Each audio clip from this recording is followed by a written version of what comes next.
খেয়াল করেন, জোহাইনা গোত্রের এক মহিলা ব্যভিচারের মাধ্যমে সন্তান ধারণ করলো। খেয়াল করেন আমি কি বুঝাইতে চাই, একটু মন দিয়ে শুনেন।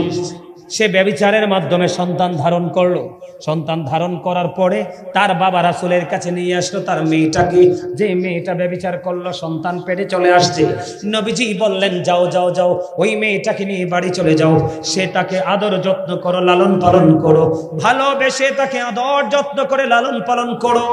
বাচ্চা যখন প্রসব করবে আমার কাছে নিয়ে আইসো।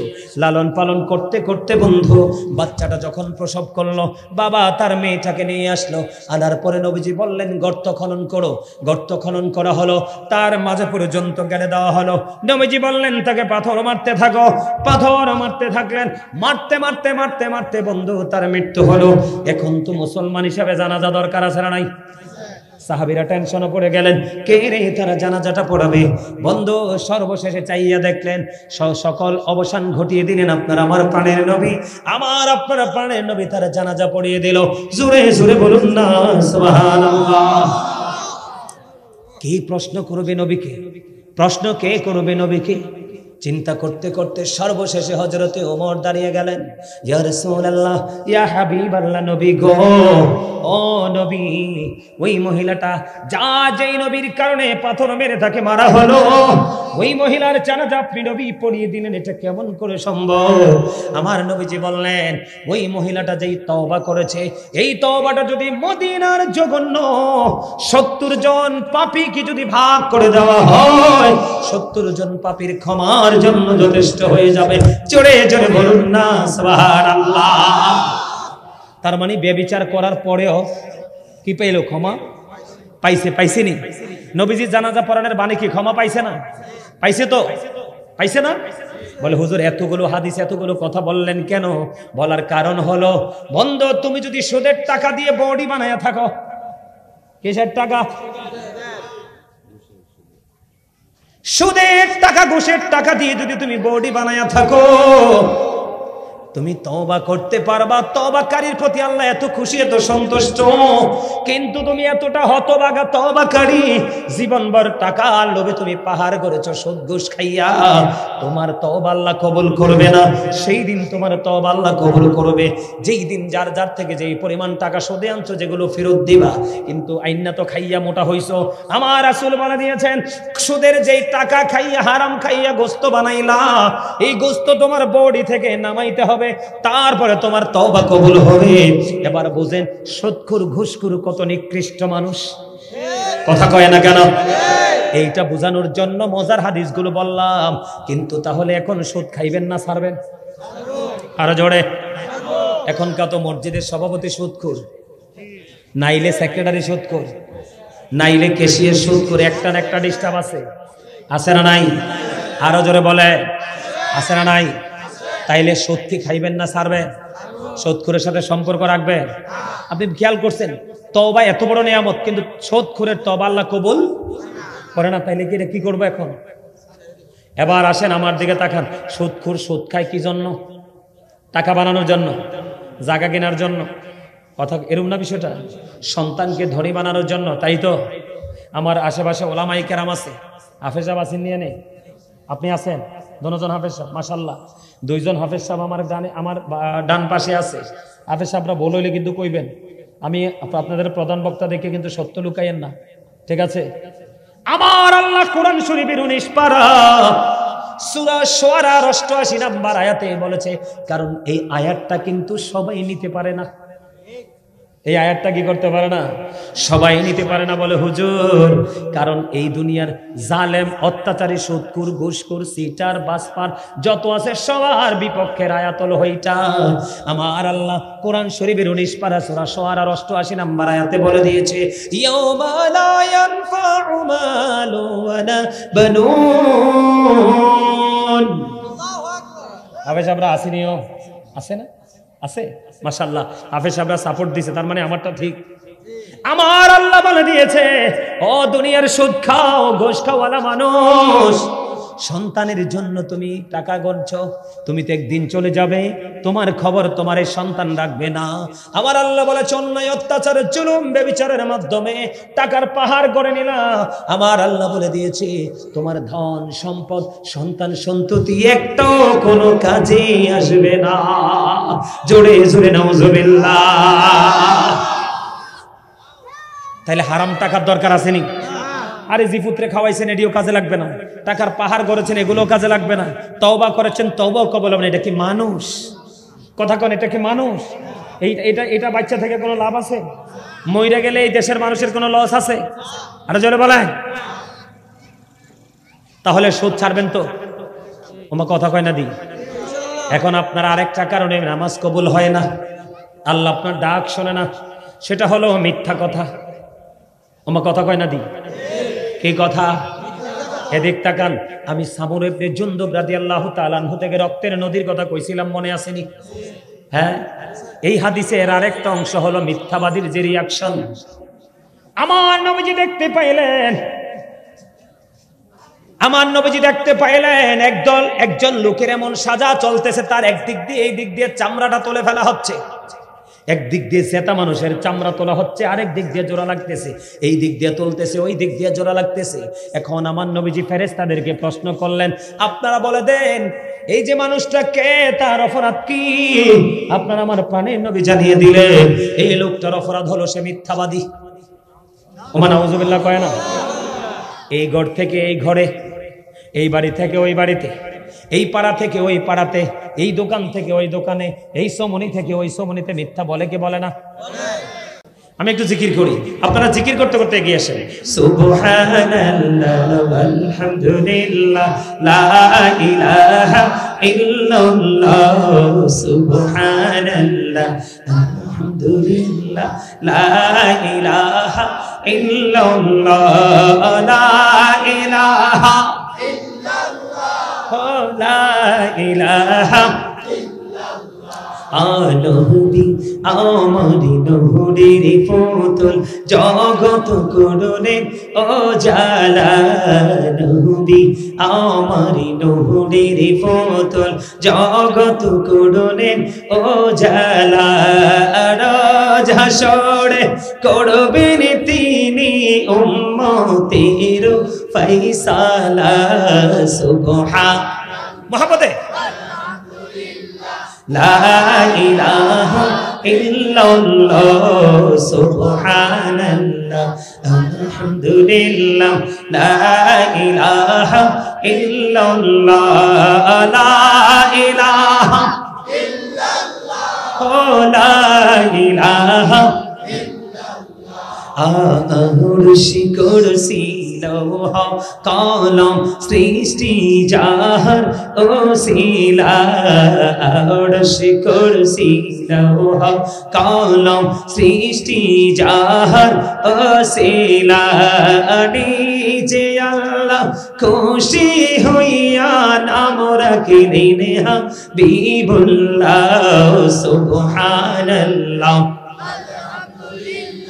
লা ইলাহা ইল্লাল্লাহ, লা ইলাহা ইল্লাল্লাহ, লা ইলাহা আশাহ দাতের বাণী ঠুটে আসিলেন কামনে বলা, আমকতে ফুটিল রবি নোরে মিন্নতে আলা। সুবহানাল্লাহ আলহামদুলিল্লাহ লা ইলাহা ইল্লাল্লাহ, লা ইলাহা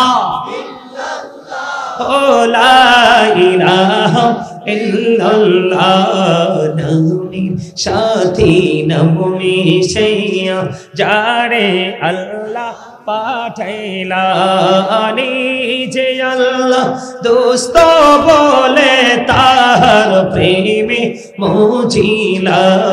সুবহানাল্লাহ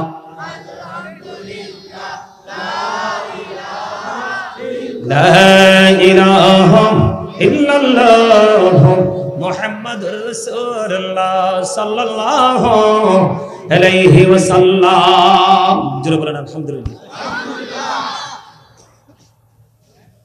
মাহফিল শেষ করে দিতে বেরিয়ে লাগছে, আপনার মনটা খারাপ আমি জানি, আমাকে শফিক আমারে জানাইছে সব। আলহামদুলিল্লাহ বলে আর জোরে।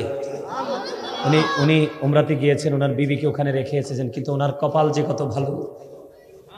আমরা হয়তো আপন মানুষ হিসাবে আমরা দুঃখ পেয়েছি, তা আসলে তো উনি চিরসুখী হয়ে গেছে। হাদিস শরীফ থেকে প্রমাণিত, জাহান্নামের আগুন ওনাকে টাচ। আলহামদুলিল্লাহ আলহামদুলিল্লাহ, হ্যাঁ আলহামদুলিল্লাহ আলহামদুলিল্লাহ। আমি আমার কাছে অনুরোধ করা হয়েছে আমি একটু গজল গাইতাম, গাইব? হ্যাঁ, আমার লেখাটা দিয়ে শুরু করি আগে। হ্যাঁ, এটাকে গাইতাম।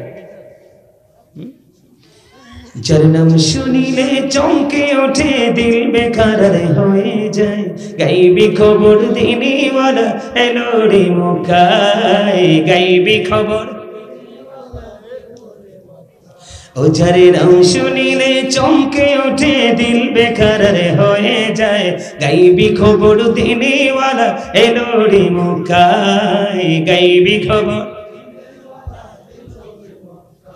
আল্লাহ যারে ভালোবেসে সালাম জানাই, সেই নবীকে চিনিলাম না কি হবে উপায়।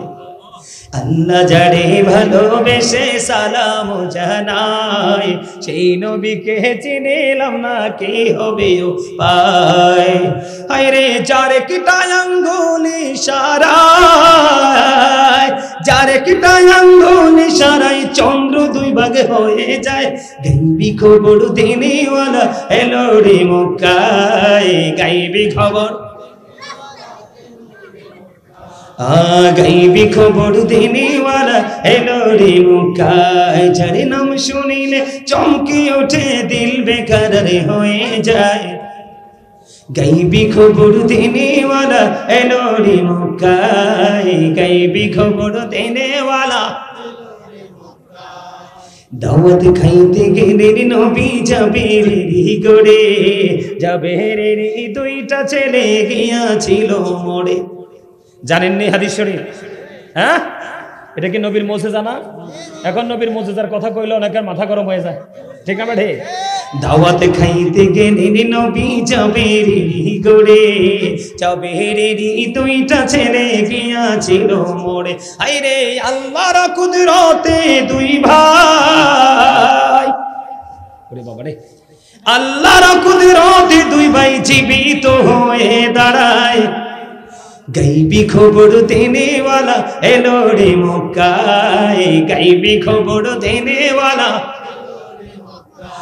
যার নাম শুনিলে চমকে ওঠে দিল বেকার হয়ে যায়, গাইবি খবর দেনেওয়ালা এলো রে মক্কায়, গাইবি খবর। মারহাবা কর, ভাল লাগছে নি? আমার ছোট ভাইটারে ধন্যবাদ, কারণ আমি মনে আজকে মনে হয় 1-2 বছরে গজলটা গাই না। আমি এবার আমার লেখা একটা গজল গাই। এই মাইকের অপারেটর সব কোথায় আপনাকে বলবো, আপনাদেরকে তো মজা করে না বলছি। মারহাবা বলেন, আমি আসলে মজা করে বলছি। মারহাবা বলেন, মারহাবা, আরো জোরে মারহাবা। আপনাদের ঢাকার মানুষের যে প্রেম আছে এটা আমি বুঝতে পারছি। হরিপুরের মাহফিলে যখন আসছি, মাহফিল কমিটি মাহফিলের হাদিয়া যা দিছি, গজলের হাদিয়াও তা পাইছি। মানে অবাক করা ঘটনা পুরো। এটা হচ্ছে রাসূল প্রেম। যখন আমার নবীর মসজিদে নববীর মিম্বরে দাঁড়ায় যখন হাসান ইবনে সাবেত রাদিয়াল্লাহু তাআলা আনহু যখন আমার নবীর শানে গজল গেয়েছিল, কুফরিকে নিন্দা করে, কি বলেন হুজুর? তখন আমার নবীজি খুশি হয়ে বলেছিলেন, আল্লাহ হাসান ইবনে সাবেতকে রুহুল কুদ্দুসের মাধ্যমে সাহায্য করো। জোরে জোরে বলেন না সুবহানাল্লাহ, আর জোরে বলেন সুবহানাল্লাহ। এটা ছিল ওনার জন্য নবীর পক্ষ থেকে হাদিয়া। আর জোরে বলেন কি ছিল এটা?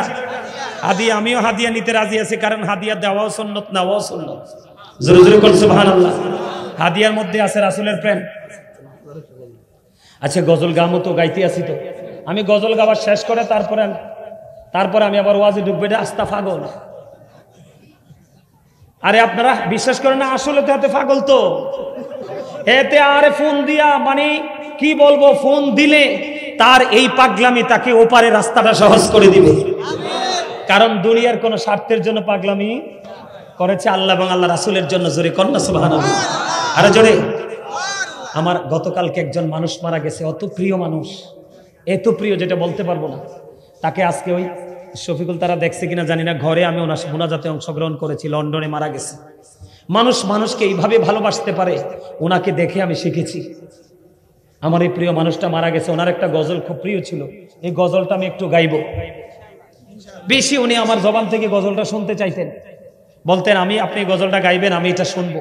অনলাইন দিকে শুনতেন, আমি একটু গাইবো। হ্যাঁ, আপনারা পারলে, যুবক ভাইরা তোমরা পারলে আমার সাথে একটু সুর দিবা। হ্যাঁ, আমি যখন ছাড়বো তোমরা তখন ধরবে।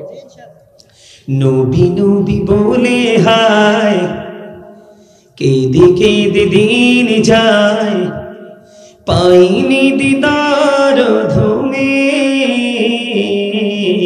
লাখো সালাম কদমি নবী, লাখো সালাম কদমি। নবী নবী বলে হায়, নবী নবী বলে হায়, কেঁদে কেঁদে দিন যায়, পাইনি দিদার ধুমে, লাখো সালাম কদমি নবী, লাখো সালাম নবী। সোনার মদিনায় লুকিয়ে আছো গো, দেখতে না পাই নয়নে, ও গো দেখতে না পাই নয়নে। ভালো লাগে?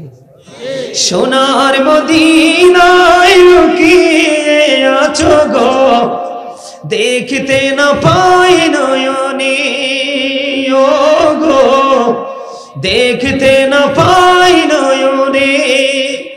দয়ারি নজরে চাও, গোলামের দেখা দাও, দয়ারি নজরে চাও, গোলামের দেখা দাও, ধন্য করো জনমে, লাখো সালাম কদমি নবী। সবাই নবী, লাখো সালাম কদমি নবী নবী বলে হায়, কেঁদে কেঁদে পাইনি দিদার ধুমে, লাখো সালাম কদমি নবী, লাখো সালাম কদমি। মারহাবা। মজা লাগছে না? মজা লাগছে? সবাই বলেন, সবাই বলেন। আমি আরেকটা গাই, আপনারা যেহেতু শুনতে চাইছেন। আরে হাদিয়া লাগবে না, আমি এমনি গজল গাইবো। আমি তো তোমাদের প্রেমটাকে যাচাই করছি, কি ভালোবাসাটাকে যাচাই করছি। আমি যখন এখানে আসছি, আচ্ছা 5 ওয়াক্ত নামাজের গজলটা গামো, আমি 5 ওয়াক্ত নামাজের গজলটা হুজুর গাইতে হইব। আচ্ছা আমি এটা গামো। 5 ওয়াক্ত নামাজের গজলটা কিন্তু শিক্ষার এবং অনেক মজার। এটা মনে হয় শুনছে অনলাইনে। আসলে জানেন, আমার নবীর প্রেম না থাকলে তো আপনি কিচ্ছু নাই। তো আপনি কোথায় যাবেন? নবী ছাড়া কোনো রাস্তা, নামাজ বলেন, রোজা বলেন, হজ বলেন, জাকাত বলেন, খাওয়া বলেন, ঘুম বলেন, চলা বলেন, পোশাক বলেন, যেখানে যান আমার নবীর শিক্ষা ছাড়া তো আপনি কিছু করতে পারবেন না। তো রাস্তা আছে? আমি আসার পরে দেখছি কে জানি গজলটা গাই নাই, অনাচারে ভরা ছিল, জগৎ ভরা ছিল, দয়ার নবী মায়ার নবী এসে সবই দৌড় করিল, দয়ার নবী মায়ার নবী এসে সবই দৌড় করিল। এমন নবীর শানমান কি করে করি বয়ান, এমন নবীর শানমান কি করে করি বয়ান, সেই নবীকে ভালোবাসি মনে প্রাণে রে, নূর নবী রে আমার প্রিয় নবী রে, নূর নবী রে হৃদয়ের গভীরে রেখেছি জানে, হৃদয়ের গভীরে রেখেছি জানে, নূর নবী রে আমার প্রিয় নবী রে, নূর নবী রে আমার প্রিয় নবী রে। চলে গেল আমার হাওয়া। সত্যি করে বলেন তো, নবীজির প্রেম শুনলে, শান শুনলে ভালো লাগে না? কলিজাটা ঠান্ডা হয়ে যায় না? তাহলে এইগুলো গাইলে যদি বিরোধিতা করে তখন কি আর মানা যায়? কথা বলেন, তখন কি আর কোনো কিছু মানা যায়, মেনে নেওয়া যায়? যায় না, যায়। আপনাদেরকে ভিন্ন রূপে একটা গজল আমি গাইবো, আপনারা ভিন্ন রূপে আপনাদের করতে পারবেন। বিচক্ষণতাটাকে একটু দেখাতে হবে। রূপটা কি জানেন? আপনাদের সবার কাছে মোবাইল আছে না? আছে কিনা? আপনারা সবাই মোবাইলে ফ্ল্যাশ লাইটটা জ্বালাবেন। কি করবেন? ফ্ল্যাশ লাইটটা এভাবে জ্বালাবেন আর হাত নাড়াবেন, আমি গজল গাইবো। আমার রাজি হয়েছেন না আপনারা? হ্যাঁ, হাত শুধু আপনারা হাতটা উঠান, ফ্ল্যাশ লাইটটা জ্বালান, আমি গজলটা গাই, দেখবেন পরে দেখতে কত অপূর্ব লাগে। মিডিয়াতে দেখলে মনে মনে মনে মনে অহংকার করতে পারবেন যে আল্লাহ গো, আমিও তো এই প্রোগ্রামটাতে ছিলাম, আমার হাতটা ওই প্রোগ্রামে। আপনারা বলেন, হাত উঠাবেন তো সবাই? এটা আপনাদের সবার পছন্দের, আপনারা সবাই আমার সাথে গাইবেন আর সবাই পারবেন। ওটা একবারে সহজ, সবাই জানে এই গজল। আপনারা সবাই হাত তোলেন, হাত তোলেন, সবাই হাত তোলেন, লাইট জ্বালান। ওমা, অনেকে মাঝখান দিয়ে লাইট জ্বালান না ভাই, একটু সময়, একটু দয়া করে সবাই একটু হাতটা তোলেন আর লাইট জ্বালান। দিদি পাল তোলে দে, মাঝি হেলা করিস না, দিদি পাল তোলে দে, ছেড়ে দে নৌকায় আমি যাব মদিনা, ছেড়ে দে নৌকায় আমি যাব মদিনা, দিদি পাল তোলে দে, সবাই দিদি পাল তোলে দে, মাঝি হেলা করিস না, ছেড়ে দে নৌকায় আমি যাব মদিনা, ছেড়ে দে নৌকায় আমি যাব মদিনা। নৌকায় নবী এলো মা আমিনার ঘরে, হাসিলে হাজার মানিক, কাঁদিলে মমতা ঝরে, দয়ালে মুর্শিদি যার শাখা, তার কিসের ভাবনা, দয়ালে মুর্শিদি যার শাখা। আমার হৃদয় মাঝে কাবা, নয়নে মদিনা, আমার হৃদয় মাঝে কাবা, নয়নে মদিনা, দিদি পাল তোলে দে, দিদি পাল তোলে দে, মাঝি হেলা করিস না, ছেড়ে দে নৌকায় আমি যাব মদিনা, ছেড়ে দে নৌকায় আমি যাব মদিনা, দিদি পাল তোলে দে, দিদি পাল তোলে দে না, ছেড়ে দে নৌকায় আমি যাব মদিনা, ছেড়ে দে নৌকায় আমি যাব মদিনা। নূরের রোশনীতে দুনিয়া গেছে ভরে, সে নূরের বাতি জ্বলে মদিনার ঘরে ঘরে, দয়ালে মুর্শিদে যার শাখা, তার কিসের ভাবনা, দয়ালে মুর্শিদে যার শাখা। আমার হৃদয় মাঝে কাবা, নয়নে মদিনা। জোরে জোরে বলেন মারহাবা, আরে জোরে। ভাল লাগছে? হ্যাঁ, আর একটা শোনাই, এরপর আর গাইবো না। ও না, তার তো একটা আবদার আছে, নামাজের গজলটা। কোন গজলটা? তবে আমার লেখা একটা গজল আমি একটুখানি শোনাবো, আপনারা একটু, এটা আমার লেখা, আমার সুর, আমি বেশি বেশি গাই, আপনারা আমার সাথে পারলে সুর দিবেন। হ্যাঁ, নবীজি কেমন করে বলো তোমায় দেখি, নবীজি কেমন করে বলো তোমায় দেখি, আছো তুমি ওই মদিনায়, আছো তুমি সঙ্গে নিয়ে দুই প্রেমিক সাথী, কেমন করে বলো তোমায় দেখি, বলেন ওগো নবীজি কেমন করে বলো তোমায় দেখি, দেখার আশা আমার মনে পুষে রেখেছি যতন করে, বলেন দেখার আশা মনে পুষে রেখেছি যতন করে, পাই যদি গো নবী তোমার দিদার, তোমার দিদার শীতল হবে মোর দুটি আখি, কেমন করে বলো তোমায় দেখে, বলেন ওগো নবীজি কেমন করে বলো তোমায় দেখি। মারহাবা বলেন।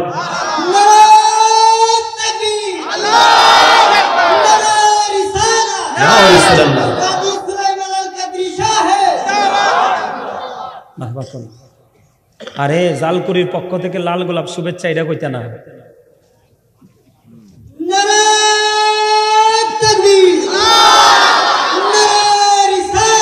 ইয়া রাসূলুল্লাহ জিন্দাবাদ জিন্দাবাদ।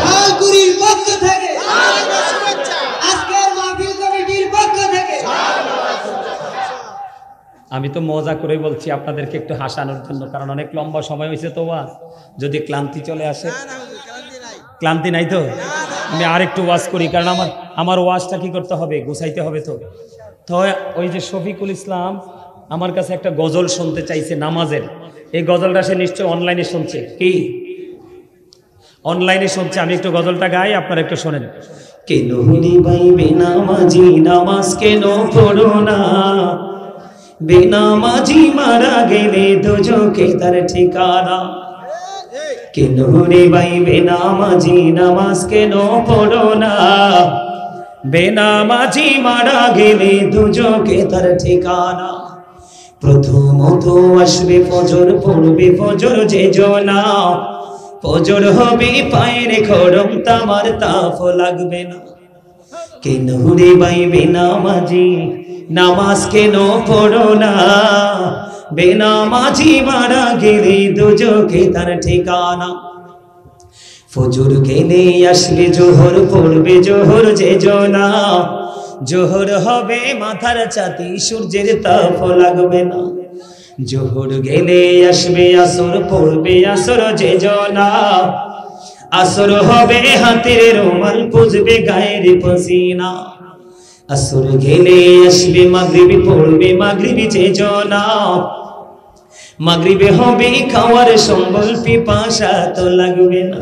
কেন রে ভাই বেনামাজি নামাজ কেন পড়ো না, বেনামাজি মারা গেলে দুজকে তার ঠিকানা। মাগরিবে গেলে আসবে ঈশা, পড়বে ঈশা যে জনা, ঈশা হবে হাতের বাতি, অন্ধকার থাকবে না। ঈশা হবে হাতের লাঠি, বড় ভয় থাকবে না। কেন রে ভাই বেনামাজি নামাজ কেন পড়ো না, বেনামাজি মারা গেলে দুজকে তার ঠিকানা। ঠিক না ঠিক? আরো জোরে বলেন।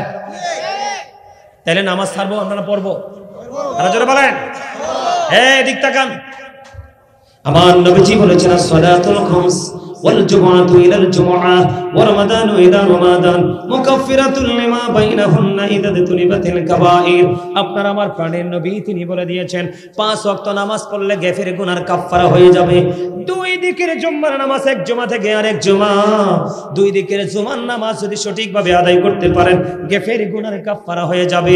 রমজান মাস এমন একটা নিয়ামতের মাস, ও রমাদানু ইলা রমাদান।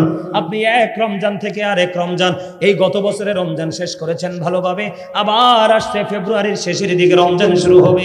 এই রমজান যদি আপনি সঠিকভাবে আদায় করতে পারেন 360 দিনের গুনার কাফফারা হয়ে যাবে। তবে শর্ত হলো কবিরা গুনাহ থেকে বেঁচে থাকতে হবে। জোরে জোরে কন্যা সুবহানাল্লাহ। তাহলে লাভ না লস?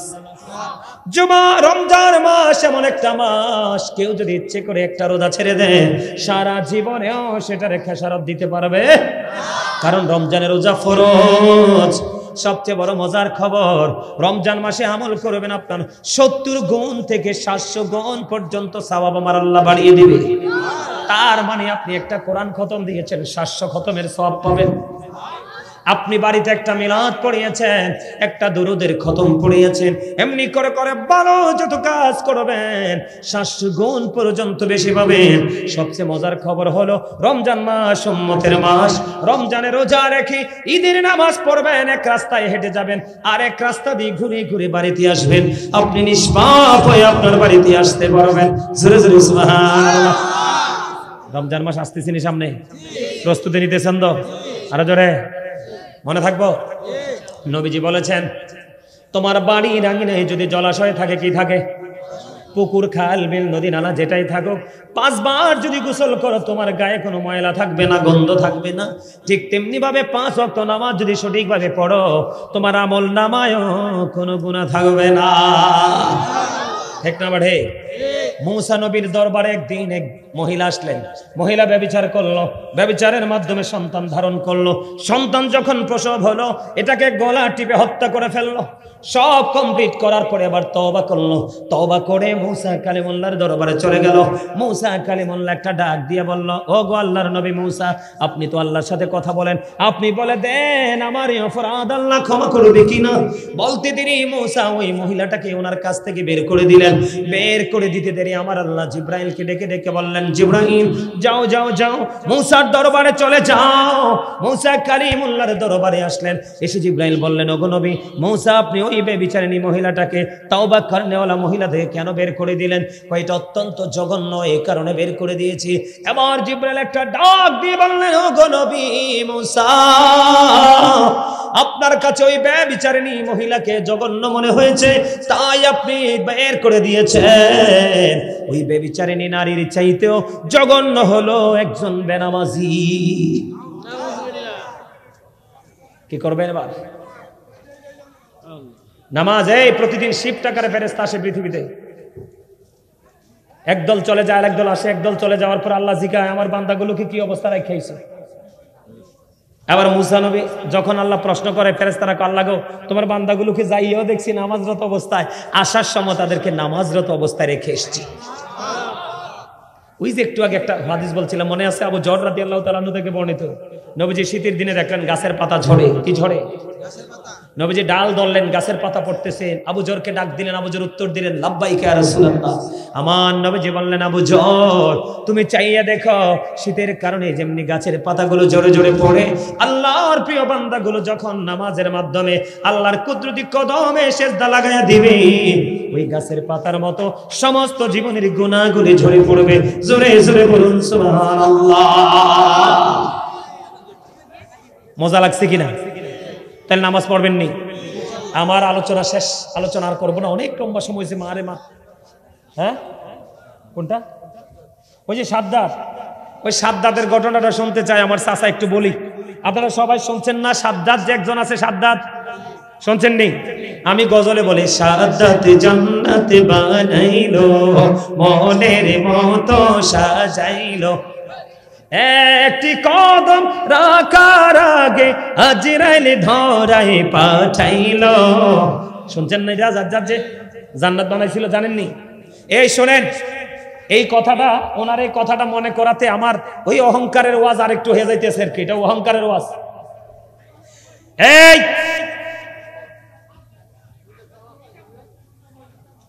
ঝগড়া করিয়েন না, ঝগড়া করুন যাই তুনু। আমরা সবাই অত্যন্ত চমৎকার, উপস্থিতিটা খুব দারুণ না? উপস্থিতি যত সুন্দর, তার চেয়ে অসুন্দর হচ্ছে আপনাদের মানসিকতা, মনোযোগ। আল্লাহ আপনাদের মনোযোগকে কবুল করেন, ইকজোরে কোন আমিন। এই সাদ্দাত পানির উপরে জন্ম হয়েছে। কোথায়? উর্মিমুখর এক সমুদ্রের উপরে। হঠাৎ তক্তার উপরে ভেসে এক অজানা গন্তব্যের দিকে গর্ভবতী নারী ভেসে ভেসে যায়। ভেসে ভেসে যখন যায়, ভেসে ভেসে যাওয়ার সময় এই ভাসমান অবস্থায় সাদ্দাত, এই ঘটনাটা কেমন জানেন? আমি যেভাবে পাইছি আর কি, আমি যেভাবে পাইছি, এক একজন এক একভাবে বলে, আমি যেভাবে পাইছি সেভাবে বলতেছি। আল্লাহ এই ঘটনাটা হলো এরকম। আল্লাহ আজরাইলকে একদিন জিগায়, আজরাইল তোমারে তো প্রাণীর জান কবজ করার জন্য আমি ইয়া দিছি, এই প্রয়োজনে কাপড়টি খুলে দিতে বলেন তো। এই যে এই যে সাইডের কাপড়গুলো খুলে দেন। হ্যাঁ, না না না, ওই পাশের, ওই পাশের, এই পাশ দিয়ে যদি মহিলা থাকে এই পাশে থাক, ওই পাশের ওই যে কাপড় তারা দাঁড়াইতে পারতেছে না, বসারও তো জায়গা নাই মাহফিলে, কাপড়গুলো খুলে দিতে বলেন। খুলে দিলে তারা ফ্রিলি দাঁড়াইতে পারবে। এইটা খুলে ফেলেন। এই ঠিক আছে, ওকে, এটা খুলে ফেলেন। এবার দেখতে পারবেন। এই আমার দিকে তাকান, ওয়াজটা শুনেন, অহংকার করলে কি হয়। আল্লাহ একদিন আজরাইলকে প্রশ্ন করলেন, আজরাইল তোমার জীবনে এমন কোন ঘটনা আসেনি যে কোনো প্রাণীর জান কবজ করতে গিয়ে তোমার কষ্ট লাগছে?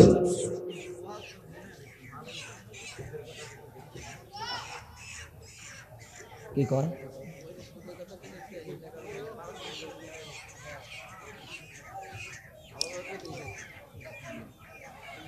আল্লাহ জিজ্ঞাসা, আজরাইল এরকম কোন ঘটনা আসেনি? আল্লাহ গো তুমি তো ভালো জানো। তো ভালো জানো বলাতে আল্লাহ মুস্কি হেসেছে। সুবহানাল্লাহ। কে এসেছে? কি? আল্লাহ মুস্কি হেসে দিয়েছেন। তা আল্লাহ তুমি তো ভালো জানো, কি জানো? ভালো জানো বলার পরে আল্লাহ রাব্বুল আলামিন বলতেছে হ্যাঁ আমি তো জানি, তারপরে তোমার তো শুনতে চাই। সুবহানাল্লাহ বলেন না। দাও কে দিছে? ওরে মোহাব্বত করে হাত দিয়ে দিছে, গজল যে গাইছে আইতে পারছেন আর কি কাছে, এখন দিয়ে পাঠাইছে। মারহাবা কর। আসলে আসলে টাকাগুলো ছোট ছোট হইলেও কিন্তু এগুলাতে প্রেম ভালোবাসা একবারে ভরা, ঠিক কিনা বলেন? এগুলো পৃথিবীর কোনো টাকার সাথে মিলানো যাবে না। মারহাবা বলেন।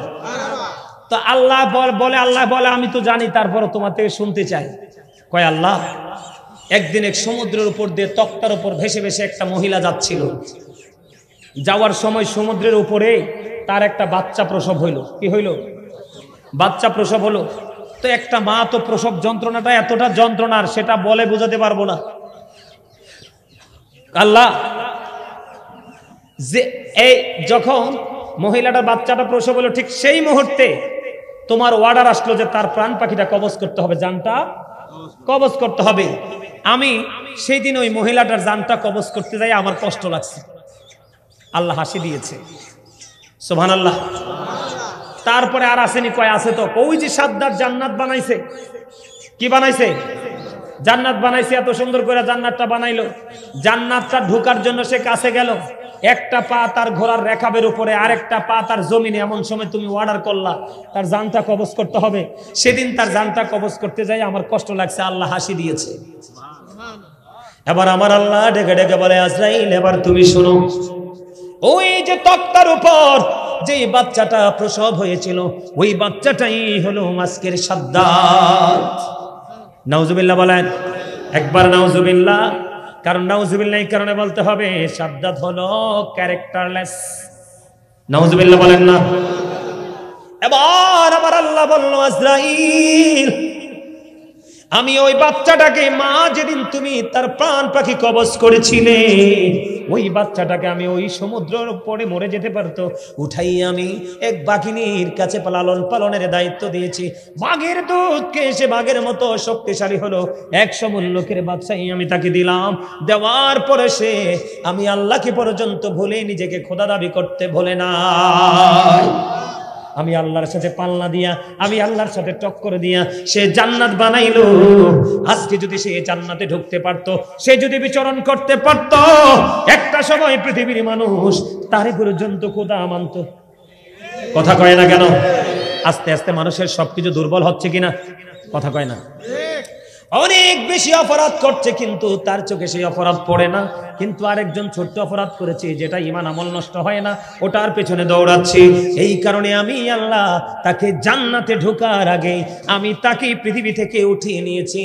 তাতে আমি বুঝিয়ে দিয়েছি, আল্লাহু খায়রুল মাকিরিন, শ্রেষ্ঠ কৌশল, শ্রেষ্ঠ ক্ষমতার মালিক আমার আল্লাহ। বড় পীর আব্দুল কাদের জিলানী কি আল্লাহর ওলি অস্বীকার করা যাবে? তো ওনার স্লোগান কি দেওয়া যায় না? কথা বলেন না। এগুলা বললেও তো অনেকে কয় বেদাত করতেছে। বেদাত কইলে ডরাইয়েন না। যারা বেদাত বললে ফতুয়া দেয়, এদের 2 পকেট বেদাতে ভরা। কথা কয় না। পুরা বডি। এই যে সভাপতি সাহেব আমার পছন্দ হয়েছে, আজকে আপনারা যাই বলেন, আপনাকে খুশি করার জন্য বলছি না, আমি তো অল্প কইছি। সভাপতি সাহেব কইছে যারা বেদাত বলে এরার বডিটাই বেদাতে ভরা। কথা কয় না। বন্ধুরে আমার, আমি মজার ওয়াজটায় ঢুকছি, এটার মধ্যে আশেপাশে সবকিছু ঢুকবে। এখন আমি নামাজের মধ্যে থেকে চারপাশে বিচরণ করব। আপনার নামাজ কবুল না হওয়ার পিছনে আরেকটা কারণ থাকতে পারে। ওই কারণটা হলো সুদ, ঘুষ, অন্যায়, অত্যাচার, জুলুমের টাকা। একটু শোনেন, হাদিস শরীফের মধ্যে আসছে, নবীজি বলেছেন, একজন অপরাধী জানার পর 500 টাকার বিনিময়ে তাকে সাপোর্ট দিয়েছো। একজন অপরাধী জানার পরে একটা মাছ দেওয়ার কারণে তাকে সাপোর্ট দিয়েছো। একজন জালেম জানার পরেও 1 কেজি গোশত দেওয়ার কারণে তাকে সাপোর্ট দিয়েছো। নবীজি বলেছে, তুমি সাপোর্ট তো দেওনি, নিজেকে ইসলাম থেকে খারিজ করে নিয়েছো। তাহলে নামাজ তো দূরে, তুমি তো ইসলামে নাই, নামাজ পড়ে লাভ হইব কি? কথা বলেন না কেন? এটা হলো একটা। আমাকে একটু বলেছে, হুজুর একটু সুদ নিয়ে একটু আলোচনা করবেন, একটু করার দরকার আছে নি? কথা বলেন না কেন?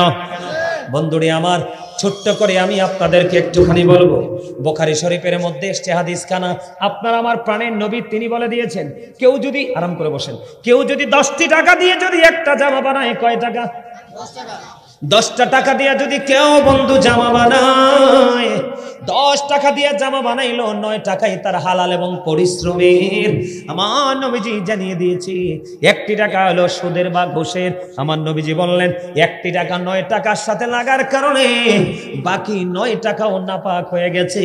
তুমি কিয়ামত পর্যন্ত নামাজ পড়তে পারবা, আল্লাহর দরবারে নামাজ কবুল হবে না। নাউজুবিল্লাহ বলেন না। বন্ধু আমার দিকে তাকান, যিনি সুদ খায়, যিনি সুদ দেয়, যিনি সুদের সাক্ষী হয়, যিনি সুদের ইসলাম লেখে, যিনি সুদের টাকা কালেকশনে নিয়োজিত থাকে, যিনি সুদের টাকা না দিলে মিটিং করে বন্ধু, সুদের টাকা আনার জন্য সহযোগিতা করে, তার মানে একবারে সোজা কথা, আমার নবীজি বলেছেন প্রত্যক্ষ এবং পরোক্ষভাবে যারা সুদের টাকা সাথে যুক্ত থাকে সবার অপরাধ সমান। জোরে কন্যা নাউজুবিল্লাহ। আপনি বন্ধু আমার দিকে তাকান, হযরতে সামুর ইবনে জুনদুব রাদিয়াল্লাহু তাআলা আনহু থেকে হাদিস খানা বর্ণিত, আমার নবী আপনার নবী দো জাহানের বাদশা নবী, তিনি বন্ধু একদিন সাহাবায়ে কেরামদেরকে স্বপ্নের ব্যাখ্যা দিলেন। সাহাবীরা রে, তোমরা কেউ কি স্বপ্ন দেখেছো ইয়া রাসূলুল্লাহ? না না। নবীজি বললেন আমি স্বপ্ন দেখেছি, তোমরা শুনবে কি ইয়া রাসূলুল্লাহ? শুনবো। অনেকগুলো বিষয় এই হাদিসটার মধ্যে এসেছে, এর মধ্যে একটা আসছে সুদের। কিসের? একটা আসছে সুদের। আমার নবীজি বললেন দুইজন আগন্তুক, তার মানে দুইজন ফেরেশতা আমার কাছে আসলো, এসে ডেকে ডেকে বললেন নবী গো চলুন আমরা ভ্রমণ করে আসি। এবার নবীজির সাথে ভ্রমণ করতে গেলেন, অনেকগুলো দৃশ্য দেখলেন, দেখতে দেখতে সর্বশেষে আপনার আমার প্রাণের নবী ফিরে আসবে। ফিরে আসার সময় আমার নবীজি একটা একটা করে দৃশ্য যা দেখেছেন সবগুলোর উত্তর পাইলেন। এর মধ্যে একটা উত্তর হলো বন্ধু, এর মধ্যে একটা উত্তর হলো আমার নবীজি দেখতে পাইলেন একটা রক্তের নদী। কিসের নদী? রক্তের নদী। রক্তের নদীর মধ্যে সাঁতার কাটতেছে একজন লোক। সাঁতার কেটে কেটে তিনি পাড়ে আসতে চায়, কোলে আসতে চায়, কিন্তু তিনি পাড়ে আসতে পারে না, কোলে আসতে পারে না। তিনি আসতে চাইলে ওনাকে পাথর মারা হয়, এই দিক দিয়ে আসতে চাইলে পাথর মারে, ওই দিক দিয়ে আসতে চাইলে পাথর মারে। কোনোভাবে তিনি ওই রক্তের নদী থেকে বন্ধু উঠতে পারতেছে না। আমার নবীজি বললেন এই লোকটাকে বারবার তাকে কুলে আসতে চায়, কিন্তু সে কুলে আসতে পারে না, তাকে বারবার তাকে প্রতিহত করা হয়। এই লোকটাকে কে আমার জানতে বড় মনে চায়। এইবার রাসূল যখন প্রশ্ন করলো, নবীজির সঙ্গীরা ডাক দিয়ে বললেন ইয়া রাসূলুল্লাহ, ইয়া হাবিবাল্লাহ, নবী গো এই লোকটা হলো দুনিয়ার সুদখোর। এখন আপনাদের মনে আসতে পারে একটা প্রশ্ন যে হুজুর কেন রক্তের নদীতে কেন সাঁতার কাটে? আমি আপনাদেরকে বলে দেই, খাবার যদি হালাল হয় রক্ত হালাল। কথা কয় না? একবারে মূলের থেকে দেই, ইনকাম যদি ভালো হালাল হয় বাজারও হালাল, বাজার যদি হালাল হয় রান্নাও হালাল, রান্না যদি হালাল হয় খাবারও হালাল, খাবার যদি হালাল হয় রক্তও হালাল। কথা কয় না কেন? আর উল্টো দিকে যদি যাই বন্ধু, ইনকামও হারাম, বাজারও হারাম, রান্নাও হারাম, খাওয়াও হারাম, ব্লাডও হারাম। সবচেয়ে বড় মজার খবর হলো আমি নিজের চোখে দেখেছি আমার আশেপাশে, আমি আমার নিজের চোখে দেখেছি আমার আশেপাশে বন্ধু সুদখোরের তাণ্ডবে একটা ভিটা ছিল সেটাও হাতছাড়া হয়ে গেল। সুদখোরের অত্যাচারে একটা অটো রিকশা ছিল সেটাও দিয়ে দিতে হলো। সুদখোরের অত্যাচারে ছোট্ট একটা টং দোকান ছিল এটাও ছেড়ে দিতে হলো। আপনারা দেখছেন কিনা জানি না, আমি অনেক দৃশ্য দেখেছি সুদের টাকা কিন্তু একবারে চক্রবৃদ্ধি হারে বাড়ে। কথা বলে না কেন? আমার নবীজি বলেছে কিয়ামতের পূর্বক্ষণে তুমি সুদ যদি নাও খাও, সুদের হাওয়াও হলেও তোমার গায়ে লাগবে, কারণ সুদের সংখ্যা বেড়ে যাবে। এখন কেউ বলে ইন্টারেস্ট, কেউ বলে মুনাফা, কথা বলেন না কেন? এরকম বলে বলে সুদের সাথে দিন দিন মানুষ যুক্ত হচ্ছে, ঠিক কিনা বলে? আপনারা দেখবেন যারা সুদ দেয় বন্ধু তারা শুকাইয়া কাঠ হয়ে যায়। কথা কয় না? আর যারা সুদ খায় দেখবেন তারা দিন দিন মোটা হয়। শুধু সুদ না, ঘোষ যারা খায় তারাও মোটা হয়। চুরি করে খায় তারাও মোটা হয়। বলে হুজুর কেন কেন কেন কেন কেন কেন? সুদ বড় মারাত্মক, সুদ বড় ভয়ঙ্কর। ও বন্ধু কি বলবো, যে ব্যক্তি সুদের মাধ্যমে 1টি টাকা উপার্জন করলো, সে যেন তার গর্ভধারিণী মায়ের সাথে 36 বার যেন সে জিনা করলো। পাগলেও তো মায়ের দিকে কোনো জোরে তাকায় না, কিন্তু তুমি তাকাও না, তোমার জীবনে কর্ম তুমি এমন করেছো মনে হয় যেন তুমি জিনায় লিপ্ত হয়েছো, তা অন্য কারো সাথে নয়, নিজের মায়ের। আরো জোরে বলেন না নাউজুবিল্লাহ। বন্ধুরে আমার, ওই যে বললাম মোটা হয়, এটা কিসের চাঁদ? শেষ হয়ে যাচ্ছে প্রায়, ঠিক কিনা বলেন? রজব, মেরাজ। আমার নবীজি যখন মেরাজে গেল, জান্নাত দেখেছেন, জাহান্নাম দেখেছেন। আমার নবীজি জাহান্নামের দিকে নজর দিয়ে চাইয়া দেখলেন, এক একটা মানুষের পেট এক একটা ঘরের মতো বড় বড়। এবার জিব্রাইলকে প্রশ্ন করলেন, ভাই জিব্রাইল, বলো বলো বলো, এই যে ঘরের মতো বড় বড় পেট হলো মানুষগুলো দেখা যায় রে জিব্রাইল, এরা কারা, এরা কারা? এবার বন্ধু জিব্রাইল আলাইহিস সালাতু ওয়াস সালাম বললেন, ইয়া রাসূলুল্লাহ, ইয়া হাবিবাল্লাহ, নবী গো, এরা হলো দুনিয়ার সুদখোর। জোরে জোরে কন্না নাউজুবিল্লাহ। আমার নবীজি বললেন, জিবরাইল রে, আমি ওই সুদখোরগুলোর পেটটার দিকে চাইয়া দেখলাম, তাদের পেটের মধ্যে নারী বুড়ো নাই, শুধু সাপ আর বিচ্ছু। সুদখোরকে শুয়োর বানাইয়া জাহান্নামে দেওয়া হবে। জোরে কন্না নাউজুবিল্লাহ। দেখবেন সুদখোর শুয়োরের চাইতে আসলেই খারাপ, কথা কয় না? কুকুরের চাইতে সুদখোর খারাপ। কুকুরের মধ্যে মানবতা আছে, সুদখোরের বিরুদ্ধে মানবতা, কথা কন না কেন?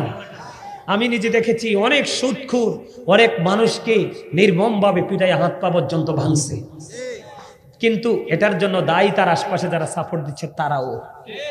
কারণ আপনি মনে রাখবেন, চুরির মাল যদি সামাল দেওয়ার জায়গা না থাকে, কালকে আর চুরি করবে না। অপরাধ করার পরে যদি প্রশ্রয় না পায়, আগামী দিন থেকে সে আর অপরাধ। বুঝতে পারছেননি আমার কথা? সবাই বুঝতে পারছেন? তাহলে কি হলো? অহংকারের কারণে নামাজ শেষ হয়ে গেল। কি হয়ে গেল? সুদের কারণে নামাজ শেষ হয়ে গেল, পোশাকের কারণে নামাজ শেষ হয়ে গেল, কথা কয় না? অপবিত্রতার কারণে নামাজ শেষ হয়ে গেল। তাহলে আপনি এই নামাজ দিয়ে কি লাভ? এটা পড়ার দরকারটা কি? এটা তো লোক দেখানো নামাজ। কি নামাজ? কথা কয় না? কি নামাজ? আমি তো ভাবছিলাম ঢাকার শহর তো টাকার শহর। ঢাকার শহর কিসের শহর? ওমা সারা বাংলাদেশের থেকে সব ডিটিয়া ঢাকা না, কথা কয়? সারা বাংলাদেশে সব টাকা ঢাকা না? আমরা যত বেড দেই, ট্যাক্স দেই, সব ঘুরে ঘুরে তো ঢাকাই আইবে, কথা কয় না কেন? ঢাকার শহর টাকার শহর। আমি তো ভাবি নাই এত মানুষ হইব। অন্দি দেখি না, ঢাকার শহর টাকার শহর না, প্রেমেরও শহর। জোরে জোরে কন্যা সুবহানাল্লাহ, আরো জোরে কন্যা সুবহানাল্লাহ, আরো জোরে সুবহানাল্লাহ। বন্ধুরে আমার, তাহলে সবকিছু ছেড়ে যদি নামাজ পড়তে পারি, নামাজ কবুল হবে, কথা কয় না? আমার আল্লাহর কাছে পছন্দের অনেক কাজ আছে, এর মধ্যে বন্ধু সবচেয়ে পছন্দের কাজ হলো সময় মতো নামাজ পড়া। আমার আল্লাহর কাছে সবচেয়ে পছন্দের কাজ হলো বাবা মার সাথে ভালো আচরণ করা। আমার আল্লাহর কাছে পছন্দের কাজ হলো দ্বীনের জন্য যুদ্ধ করা। আজকে কিন্তু আপনারা মাহফিলে আসেননি, আপনারা কিন্তু আত্মার সাথে যুদ্ধ করেছেন। আপনারা দেখেন আশেপাশে কত মানুষ দাঁড়াই আছে, টিভি নিয়ে বসে আছে, মোবাইল নিয়ে আছে, কিন্তু আপনি আপনার আত্মার সাথে যুদ্ধ করে মাহফিলে চলে এসেছেন। এটাই হলো বড় যুদ্ধ, এটাই হলো ইমানদারের পরিচয়। আপনারা কিন্তু ভেরি ইন্টেলিজেন্ট, আপনারা জানেননি আপনারা বেশি বুদ্ধিমান। কারণ যারা দুনিয়ার কাজের সময় দুনিয়ার কাজ করে, আল্লাহর গোলামির সময় আল্লাহর গোলামি করে, তাদের চাইতে বুদ্ধিমান, তাদের চাইতে বিবেকবান আর কেউ হতে পারে না বন্ধু। অস্ট্রেলিয়া না জানি কুয়েত, দুইটার একটা ছেলে আমাকে হঠাৎ করে সকালে ফোন দিল। আমি না কইছি ঠোঁটটি লাভতাম না, আমি ঠোঁট লারবো আজকে, তোমরা শুধু চোখ দিয়ে তাকাই থাকবে, ঠিক আছে? আমার কথা রাগ হয়ে লাভ নাই। আমি কথাটা কইলে রাগ হয়ে যায়, রাগ হইলে কইব? কথা কেন রাগ হইলে হইব? খুশি হইয়া বুঝা নিতে হইব। কি অস্ট্রেলিয়া না জানি কুয়েত থেকে বেশ কয়েকদিন আগে একটা ছেলে ফোন দিল, তখন দেখলাম দেশের বাহিরের নাম্বার। ফোনটা রিসিভ করলাম। রিসিভ করার পরে বয়, আপনি কি গাজী সুলাইমান আল কাদরি সাহেব? আমি বললাম জি। হুজুর, আমার জীবনে আমি কোনোদিন নামাজ এমন ভাবে পড়তে হয়, নামাজ পড়ার আগে যে অনেক আগাছাকে কি করতে হয়, ছাঁটাই করে দিতে হয়, নামাজকে নামাজের মতো করে পড়তে হয়, আমি জানতাম না। আমি জেনেছি আপনার আলোচনা থেকে হুজুর। আল্লাহর কসম করে বলছি গো, আমি আপনার এই বয়ান শুনে আমি আল্লাহর সাথে এত গভীর প্রেমে পড়েছি। আমি হুজুর এখনই আমি রওনা দিচ্ছি, আমি যাই নামাজ কিনবো, এবং আজকে থেকে আমি আর কোনোদিন আমি নামাজ নামক জিকির ছাড়বো না। জোরে জোরে কন্যা সুবহানাল্লাহ। সুবহানাল্লাহ কইতে দুঃখ পান? আপনারা এত মানুষ উপস্থিত হয়েছেন। আমি আরেকটা মাহফিলে মজা পাইছিলাম, গত 24 তারিখে আসছিলাম আপনার ওই যে মদনপুরের সাথে একটা হরিপুর বাজার আছে না, হরিপুর বাজার, এত মানুষ, অবাক হয়ে গেলাম। আর আজকে আপনাদের এখানে দেখে আমি চিন্তা করছি, মানুষ তো এখন মহজে আসতে চায় না। আসলে দেখলাম না আপনাদের সিনা বড়া প্রেম, আল্লাহ প্রেমটাকে কবুল করে নিক। জোরে কোন আমিন। আরে জোরে বলুন আমিন। আর একটু মহব্বতে বলুন আমিন। বন্ধুরে আমার দিকে তাকান, তাহলে কি হারাম খাওয়া? কারণ হারাম খাইলে আপনার বডিও না পাক, জবানও না পাক, সব না পাক। ওই যে আমার কে বলছেন সব না পাক? আপনি, আমার চাচা, থ্যাংক ইউ। সব না পাক বন্ধু, শুধু না পাক নয়, আমার দিকে তাকান। আমার রাসূলকে, আমার আল্লাহকে শয়তান বলল, আল্লাহ আমি তোমার বান্দাকে ওই পর্যন্ত ধোঁকা দিতে থাকবো যেই পর্যন্ত তার দেহে প্রাণ থাকবে। আমার আল্লাহ ডাক দিয়া কয়, শয়তান তুমি তোমার বক্তব্য দিয়েছো, যাও যাও। আমি আল্লাহ কথা দিলাম, আমি আমার বান্দাকে ওই পর্যন্ত ক্ষমা করতে থাকবো যেই পর্যন্ত আমার বান্দা আমার কাছে ক্ষমা চাইতে থাকবে। এই হাদিসটা কে বলেছে? রাসূল বলেছে। কে বলেছে? কিন্তু বন্ধু, এই হাদিস শুনে আমি যত বেশি খুশি হয়েছি, তার চাইতেও বেশি আতঙ্কিত হয়েছি। একটা হিসাব করে বলে, হুজুর কোনটা? একজন ব্যক্তি হাদিস শরীফের মধ্যে এসেছে, একজন ব্যক্তি ওট নিয়ে বন্ধু তিনি গন্তব্যে রওনা হলো। হঠাৎ করে তিনি কি হলো, ওটটা হারিয়ে ফেললো। কি পায়? ওটের পিঠে তার খাবার, পানি, কাপড় চোপড়, ধরেন এভরিথিং সব আছে। হঠাৎ করে বন্ধু ওটটা হারিয়ে গেল, তার মনটা খারাপ হয়ে গেল। একটা জায়গায় বসলো, তন্দ্রাচ্ছন্ন হয়ে গেল, তার মানে হতবাক ঘুমিয়ে গেল। এবং চোখটা মেলে চাইয়া দেখে, ঘুমের সময় টেনশনে, কিন্তু চোখটা মেলে চাইয়া দেখে তার হারিয়ে যাওয়া ওট তার কাছে এসে হাজির। সুবহানাল্লাহ বলেন না? হাদিস শরীফের মধ্যে এসেছে, আপনার আমার প্রাণের নবী তিনি বলে দিয়েছে, ওই লোকটা তার হারিয়ে যাওয়া ওট পেয়ে এত খুশি হলো, খুশির ছুটে এসে বলে দিল, আল্লাহ তুমি আমার বান্দা, আমি তোমার রব। সুবহানাল্লাহ কয় না? কন্যা সুবহানাল্লাহ। আরো জোরে নাউজুবিল্লাহ বলছো কেন? আরে তোরা তো শেষ করস নাই বেটা, আমার ওয়াজ তো শেষ করতে দেস নাই, নাউজুবিল্লাহ বলছস কেন বেটা? এটা তো প্রেমের ওয়াজ। মানে সে এত বেশি খুশি হয়েছে, এত বেশি খুশি, সে নিজের বাঁধ ভাঙ্গা জোয়ার ধরে রাখতে পারে নাই, সে ভুল করে ফেলেছে। আল্লাহ তুমি আমার বান্দা, আমি তোমার রব। আমার আল্লাহ কিন্তু তার বক্তব্যে রাগ হয় নাই, কারণ সে বেশি খুশি। আমার আল্লাহ বলেছে, হাবিব আপনি জানিয়ে দেন, ওই যে হারিয়ে যাওয়া ওট ফিরে পাওয়ার পরে ওটের মালিক যত খুশি হলো, খুশি হয়ে ভুল করে বলে ফেললো, তুমি আমার বান্দা, আমি তোমার রব। ওই মানুষটার চাইতেও আমি আল্লাহ বেশি খুশি হই মানুষ যখন অপরাধের কথা মনে করে আমি আল্লাহর কাছে ক্ষমা চাই।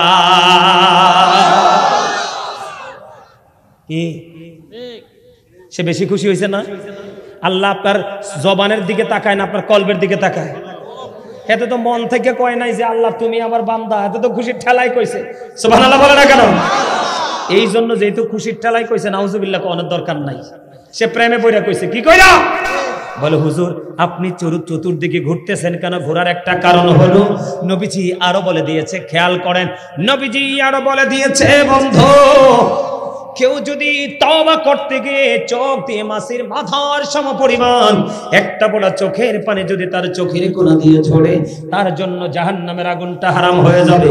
তাহলে তওবার মর্যাদা আছে না নাই? তওবার দাম আছে না নাই?